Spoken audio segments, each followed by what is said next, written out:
personal financial workshop on mutual funds, loan management, personal finance on November 16 and 17. Register now. Hi hello నమస్తే welcome back to our channel. ఈరోజు మనతో ఉన్నారు QPFP అలాగే AMFI certified mutual fund distributor అయిన రమేష్ పసుపులేటి గారు. So ఎలాగైతే Elon Musk ఇండియాలో అడుగు పెట్టబోతున్నాడు, అతని రాక గురించి, ఇండియాలో జరగబోయే మార్పుల గురించి తెలుసుకుందాం. నమస్కారం సార్. నమస్తే అండి. సో ఎలాన్ మస్క్ ఒక ట్రెండ్ సెట్టర్ అని చెప్పొచ్చు, అంటే బిజినెస్ వరల్డ్లో అతను ఒక కింగ్ మేకర్ అని కూడా చెప్పొచ్చు. అలాంటి పర్సన్ స్టార్లింక్ అనే బ్రాండ్ని ఇండియాకి తీసుకొస్తున్నాడని తెలుస్తుంది. ఏంటి స్టార్లింక్, దీని యొక్క హోల్ స్టోరీ ఏంటి చెప్తారా? సో మనకు తెలిసిందే, ఇప్పుడు Elon Musk most world highest influencer అనేసి డెఫినెట్గా ఎలాన్ మస్క్ మనం అనుకోవచ్చు. ఎందుకంటే మనం రీసెంట్గా చూసాం డొనాల్డ్ ట్రంప్ గెలవడానికి one of the reason Elon మస్కే. దాదాపు $1 బిలియన్ స్పెండ్ చేశారని అంటున్నారు. $1 బిలియన్. అలాంటిది ట్రంప్ గెలిచిన రోజే అతనికి $2 మిలియన్ అతని షేర్స్ పెరిగినాయి. 2 మిలియన్ రైజ్ అయింది. 2 మిలియన్ రైజ్ అయింది. తర్వాత ఆయనకి బిట్ కాయిన్ ఉంది. సో దాదాపు 1 మిలియన్ బిట్ కాయిన్స్ ఉన్నాయి అతని దగ్గర. 1 మిలియన్ బిట్ కాయిన్స్ కూడా ఆల్మోస్ట్ 30%, 20% పెరిగింది. సో అలా చూసుకున్నా కూడా అతను ఆల్మోస్ట్ 10 మిలియన్ రికవర్ చేశాడు అతను పెట్టిన 1 బిలియన్ ఎక్స్పెండిచర్లో. అంటే ఇలాగా ఒక అగ్రరాజ్యం, ఒక పెద్ద కంట్రీని ఎవరు అధ్యక్షుడు ఉండాలనేది ఎలాన్ మస్క్ డెఫినెట్గా డిసైడ్ చేయగలడు. సో ఎప్పటి నుంచో మన ఇండియాకి రావడానికి ట్రై చేస్తున్నాడు. ఇంతకుముందు 2-3 టైమ్స్ కూడా మన ఇండియన్ గవర్నమెంట్ పర్మిషన్ అడిగాడు. అడిగినప్పుడు ఏంటంటే కొన్ని మన వాళ్ళు రిస్ట్రిక్షన్స్ చెప్పారు. ఎందుకంటే మన దేశంలో ఉన్న రూల్స్ ప్రకారం నడుచుకోవాల్సి వస్తుందని చెప్తే, సో దానికి అతను కొంచెం అలా కాదు, నాకు కొన్ని ఉంటాయి, సో రూల్స్ ఉంటాయి, వాటి ప్రకారం కూడా వస్తానంటే అక్కడ కొద్దిగా కాన్ఫ్లిక్ట్ అయింది. సో మన రూల్స్కి అతని రూల్స్కి కొంచెం కాన్ఫ్లిక్ట్ అయ్యి ఆగాడు ఇన్ని రోజులు. కానీ ఇప్పుడు ఏంటంటే స్టార్లింక్కి రీసెంట్గా పర్మిషన్ ఇచ్చేసింది మన సెంట్రల్ గవర్నమెంట్. అసలు ఈ స్టార్లింక్ ఏం చేస్తుందంటే శాటిలైట్స్ పంపిస్తుంది. ఓకే. ఏదైతే రేడియో ఫ్రీక్వెన్సీ అంటే మన ఇంటర్నెట్కి సంబంధించి ఇలాంటివి ఏదైతే ఉన్నాయో ఆల్మోస్ట్ 8,300 ఉంటే అందులో 6,300 ఎలాన్ మస్క్వే ఉన్నాయి. అంటే సో ఆల్మోస్ట్ 63% అతనివే ఉన్నాయి.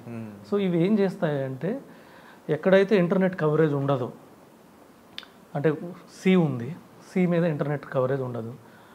తర్వాత అమెజాన్ ఫారెస్ట్, ఇలాంటి పెద్ద పెద్ద ఫారెస్ట్ ఏరియా, మన ఇండియాలో కూడా నల్లమల ఫారెస్ట్ అని, అక్కడ ఇంటర్నెట్ కవరేజెస్, ఫోన్ సిగ్నల్స్ కూడా ఉండవు. అలాగే ఇప్పుడు మన నేషనల్ కలామిటీస్ జరిగింది, అంటే మన వైనాడ్లో చూసాం, కేరళలో. సో అక్కడ ఇంటర్నెట్ అయిపోయింది, మొబైల్ సిగ్నల్స్ వెళ్ళిపోయినాయి. ఒక 15 రోజులు ఇంటర్నెట్ లేదు, మొబైల్ సిగ్నల్స్ లేవు. సో అలాంటి కండిషన్స్లో కూడా ఈ శాటిలైట్ ఉపయోగపడుతుంది. ఎందుకంటే శాటిలైట్ వీటన్నిటి మీద తిరుగుతూ ఉంటుంది. సో ఒక చిన్న మనం యాంటీనా పెట్టేసుకుంటే, సబ్స్క్రిప్షన్ తీసుకుంటే డైరెక్ట్గా అక్కడ నుంచి మనం యూజ్ చేసేసుకోవచ్చు. సో ఇది ఒక న్యూ టెక్నాలజీ, చాలా ఫాస్ట్ గ్రోయింగ్ టెక్నాలజీ. ఇండియాలో లేదంటారు, ఇప్పుడు దాకా ఇండియాలో లేదు. ఇప్పుడు వరకు 100 కంట్రీస్లో ఉంది, మన ఇండియాకి ఇప్పుడు దాకా రాలేదు. అదే ఇంతకుముందు చర్చలు జరిగితే ఏమైందంటే మన ఇండియన్ రూల్స్కి అతని రూల్స్కి కొంచెం కాన్ఫ్లిక్ట్ అయ్యి సో అక్కడ ఆగిపోయింది. ఎందుకంటే వాళ్ళ టారిఫ్లు వేరే విధంగా ఉంటాయి. ఇప్పుడు 100 కంట్రీస్కి అతని రూల్స్ ప్రకారమే చాలా వరకు ఛార్జెస్ ఉన్నాయి. సో యూఎస్లో చూస్తే ఆల్మోస్ట్ $10,000 తీసుకుంటున్నాడు రూపీస్ ప్రకారము. అంటే ఆల్మోస్ట్ $100, మోర్ దాన్ $120 తీసుకున్నాడు, అంటే $10,000 తీసుకున్నాడు. అదే చిన్న చిన్న కంట్రీస్ లైక్ కెన్యా కానివ్వండి, ఇక్కడ అంటే బాగా సో లో ఎకానమీలో ఉండే కంట్రీస్ నుంచి వచ్చేసి $800 అలా తీసుకుంటాం. మినిమం టారిఫ్ $800 ఉంది. సో ఇక్కడ మన ఇండియాలో ఇప్పుడు ఇంటర్నెట్ ఛార్జెస్ ఎంత వస్తున్నాయి అంటే ఆల్మోస్ట్ మనకు తెలిసిందే, $200 మంత్లీ, $250 మంత్లీ మన దగ్గర ఉన్నాయి. సో అక్కడ కొద్దిగా టారిఫ్ గ్యాప్ ఉంది. ఇంకోటి వచ్చేసి మనకు కూడా ఇప్పుడు ఇండియాలో ఆల్మోస్ట్ 650,000 విలేజెస్ ఉన్నాయి. ఇప్పుడు వరకు ఇండియాలో 650,000 అప్రాక్సిమేట్గా విలేజెస్ ఉన్నాయి. అందులో కూడా 75% ఇంటర్నెట్ అంటే 4G సేవలు వచ్చేసినాయి. బిఎస్ఎన్ఎల్ కానివ్వండి, లేకపోతే వడాఫోన్ కానివ్వండి, లేకపోతే ఎయిర్టెల్ కానివ్వండి, జియో కానివ్వండి, 5G లేకపోయినా కానీ విలేజెస్లో 75% 4G ఉన్నాయి. కొన్ని విలేజెస్లో 5G కూడా ఉన్నాయి.